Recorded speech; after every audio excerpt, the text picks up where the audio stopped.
మోస్తున్నారు చాలా మంది ప్రచారం చేస్తున్నారు, నాకు తెలియదు మోస్తున్నారో లేదు నాకు తెలియదు. నేను ఒక టెర్రరిస్ట్ కాదు, నేను ఉద్యమకారుణ్ణి, ఆదివాసీ ప్రజల తరపున మాట్లాడుతున్నాను.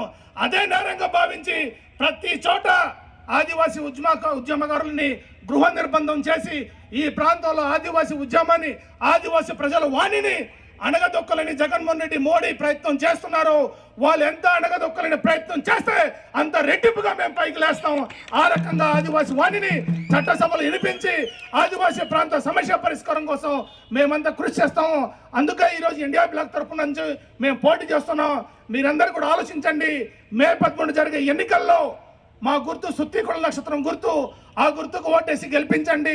అలాగే అరకు అసెంబ్లీ అభ్యర్థి అస్తం గుర్తు, ఆ 2 గుర్తుల మీద ఓటేసి మే 13 ఆదివాసీ విజయంగా మీరు తెర మీద తీసుకుని రావాలని చెప్పి మీ అందరు కోరుతున్నాను. ఈరోజు అరకు పార్లమెంట్లో కొత్తపల్లి గీత గారు పోటీ చేస్తున్నారు ఎంపీగా. కొత్తపల్లి గీత గారిని